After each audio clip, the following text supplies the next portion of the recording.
नित्यानन्देश्वरसमारम्भां नित्यानन्देश्वरिमध्यमाम् अस्मदाचार्यपर्यन्तां वन्दे गुरुपरम्पराम्.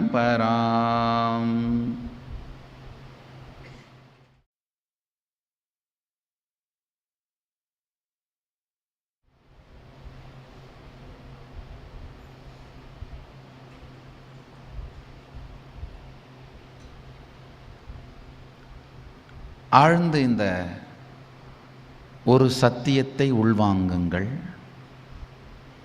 அதாவது 2 நாட்களாக பல்வேறு ஞான கருத்துக்களை, வாழ்க்கையை இனிமையாக வாழ்வதற்கான அடிப்படையான தெளிவு, நீங்கள் ஏற்கனவே சிக்கிக்கிட்டு இருந்த மன அமைப்புகள், தாட் கரண்ட்ஸ், பேட்டர்ன்ஸ்லேருந்து வெளிப்படுறதுக்கான வழி, அடுத்து நீங்கள் செய்த யோகம், தியானம், கிரியைகள், இது எல்லாத்து மூலமாகவும்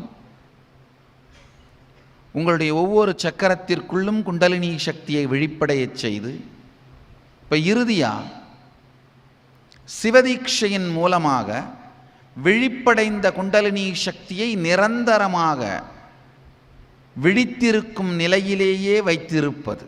அதை தான் இப்போ செய்ய போகிறோம். ஆழமாக புரிஞ்சுக்கோங்க.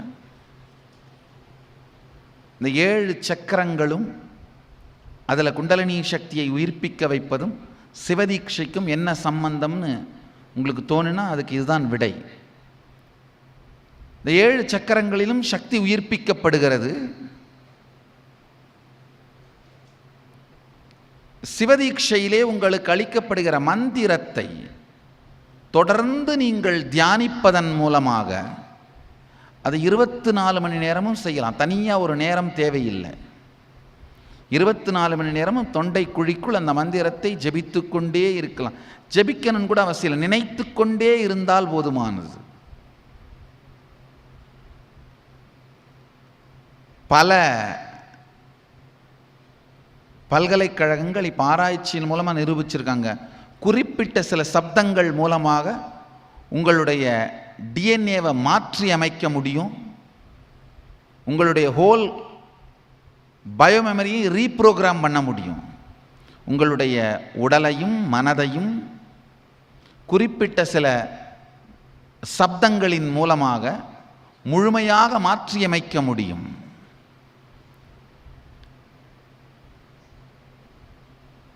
இப்பொழுது இந்த சிவதீட்சையில் உங்களுக்கு அளிக்கப்பட இருக்கின்ற மந்திரம் எப்போதும் உங்களுக்குள் சிவத்தன்மை ஒளிர்ந்து கொண்டே இருப்பதற்கு, பிரபஞ்ச சக்தியினுடைய முழுமைத்தன்மை தான் சிவத்தன்மைன்னு சொல்கிறேன். இறுதியில் கடவுள் வடிவம் கடந்தவர், ஏதாவது ஒரு வடிவத்தின் மூலமாகத்தான் அவரை பிடிக்க முடியுன்றதுக்காக நான் இந்த வடிவத்திலே அனுபவித்ததனால் இந்த வடிவத்தை உங்களுக்கு காட்டுறேன். சிவத்தன்மையில் நீங்கள் எப்பொழுதும் நிலைத்திருப்பதற்கு,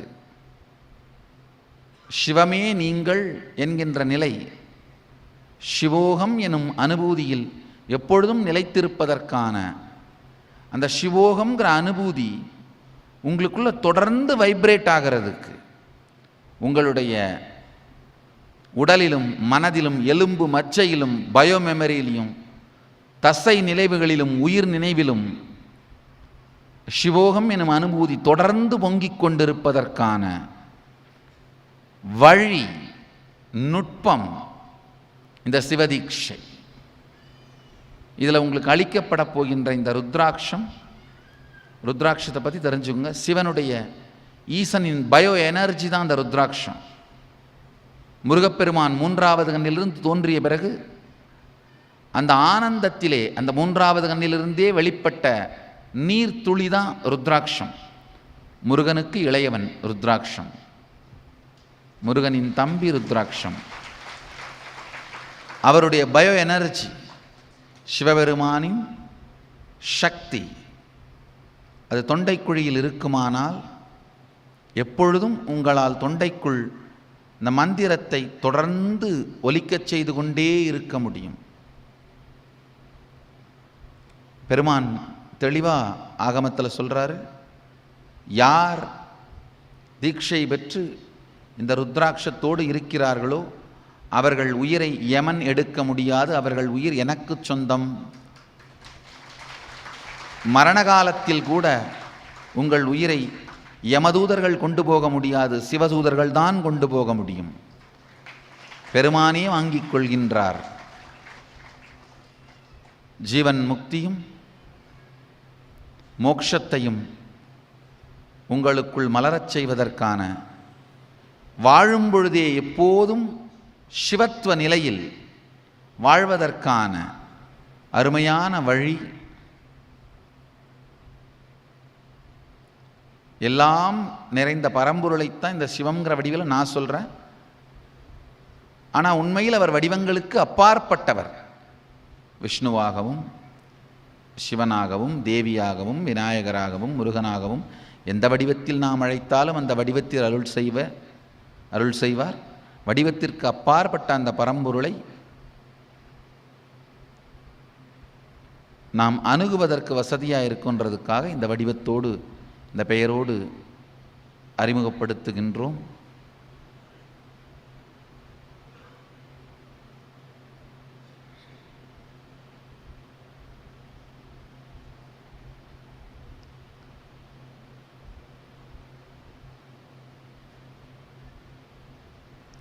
இந்த மந்திரத்தை எப்போதும் நினைந்து இருந்தால் போதுமானது. தொண்டைக்குழியில் இந்த மந்திரம் எப்பொழுதும் இயங்கிக் கொண்டே இருக்குமானால் உங்கள் உடல் மனம் உணர்வு எல்லாமே சிவோகம் எனும் ஜீவன் முக்த நிலையில் எப்பொழுதும் தொடர்ந்து இயங்கிக் கொண்டிருக்கும். பெருமான் உங்கள் மூலமாக பல்வேறு சக்திகளையும் நன்மையையும் வெளிப்படுத்தி உங்களுக்கும் உங்களை சுற்றியிருப்பவர்களுக்கும் வாழ்வை ஆனந்தமயமாக்குவார்.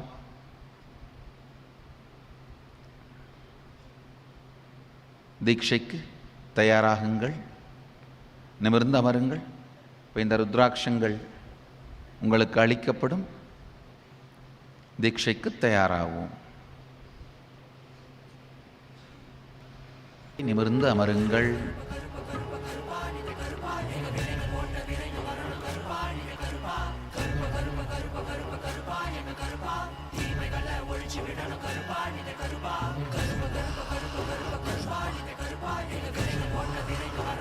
शिव शांभवी कुलकुंडलिनी தாயே, எல்லோர் உயிருக்குள்ளும் விழித்தெழு. குண்டலினி குலகுண்டலினி பைரவி சாம்பவி, சதாசிவன் அழைக்கின்றேன். சங்கரனாரோடு சந்ததம் லயித்திருக்க சங்கரி சகசிராரம் நோக்கி புறப்படு. ஷேவ ஷேவ ஷேவ. ஓம் ஹாம் ஹௌம் சிவாய நம. ஓம் ஹாம் ஹௌம் சிவாய நம. ஓம் ஹாம் ஹௌம் சிவாய நம. ஓம் ஹாம் ஹௌம் சிவாய நம. ஓம் ஹாம் ஹௌம் சிவாய நம. ஷேவ ஷேவ ஷேவ ஷேவ ஷேவ ஷேவ ஷேவ ஷேவ ஷேவ. ஓம் ஹாம் ஹௌம் சிவாய நம. ஓம் ஹாம் ஹௌம் சிவாய நம. ஓம் ஹாம் ஹௌம் சிவாய நம. மூலாதாரத்து முண்டெழுகணலே குண்டலினி, எல்லா உயிருக்குள்ளும் உயிர்த்தெழு.